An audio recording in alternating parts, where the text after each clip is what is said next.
नमस्ते, मैं बीना पूजा पाठ से बोल रही हूँ। आप सभी लोगों को हार्दिक स्वागत है और अभिनंदन करती हूँ। आप सभी लोग हमारे चैनल में बीना पूजा पाठ में आप सभी का हार्दिक स्वागत है।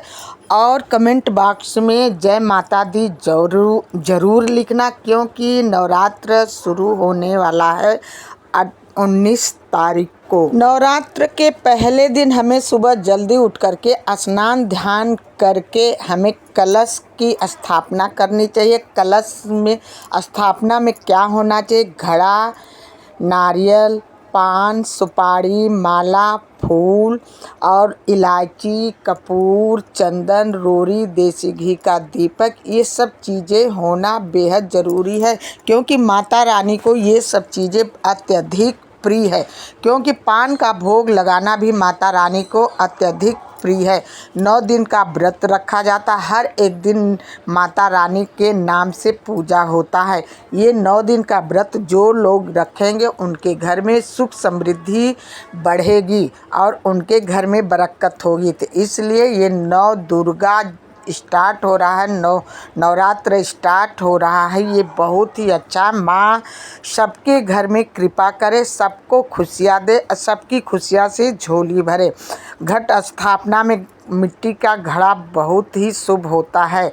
नवरात्र का मतलब ये होता 9 दिन पूरे रात्र पूजा माँ की होनी चाहिए। नवरात्र का मतलब है कि 9 दुर्गा की पूजा होना जरूरी है। और 9 दुर्गा में जब नवरात्र का व्रत रखें तो तुलसी जी का भी पूजा करना चाहिए, गौ माता का भी पूजा करना चाहिए। ये सब चीज़ें 9 दुर्गन में बहुत ही ज़रूरी है।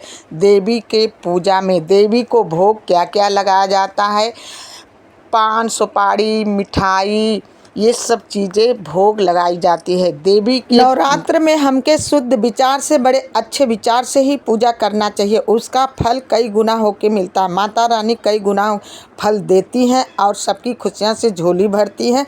9 दुर्गन में माँ को भोग ज़रूर लगाना। माँ मिश्री से, पान सुपारी से खुश होती हैं, माला फूल से।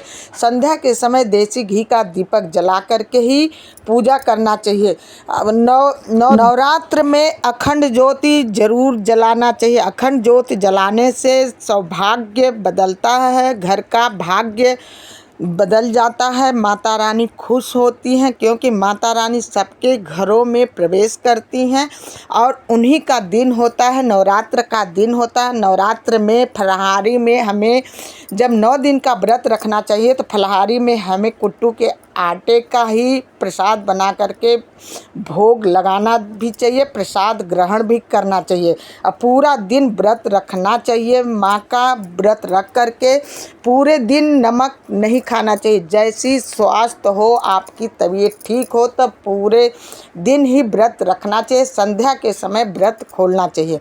और यदि स्वास्थ्य सही नहीं हो तो घर में अपना पूजा पाठ करते रहिए और लहसुन प्याज का त्याग कर देना चाहिए। लहसुन प्याज नहीं खाना चाहिए, क्योंकि यदि कलश आपने रखा है अपने घर में तो 9 दुर्गा में बचा लेना चाहिए। बचे तो हमें बचाना चाहिए। लहसुन प्याज का त्याग नहीं करना, त्याग कर देना चाहिए लहसुन प्याज का, क्योंकि 9 दुर्गा है, घर के अंदर कलश बिठाए हैं, तो ये सब चीज़ें परहेज करना चाहिए। नवरात्र में हमें भगवान की पूजा, माता रानी की पूजा करना चाहिए। सबसे बड़ी पूजा तो अपना कर्म है। अपने घर में जो बड़े बूढ़े हैं उनका पूजा ज़रूर करना, माँ की पूजा ज़रूर करना, उनको टाइम पर दवाई ज़रूर दिलाना, क्योंकि माता रानी की नवरात्र है तो माता रानी घर में आ रही हैं।